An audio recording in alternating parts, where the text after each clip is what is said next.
sa lupa'y para akong inaalon at nalulunod sa batikos ng mundo, sa kung ano lamang ang kaya ko.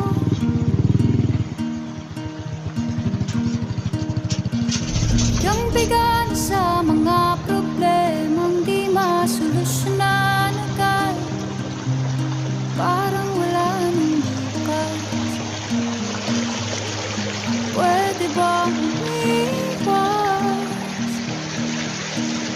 Hinahanap ang sarili, ngunit di nakakayanan sa ligaw na dinadaanan ko. Saan na to patungo? Saan ako patungo? Dahan-dahan nating simulan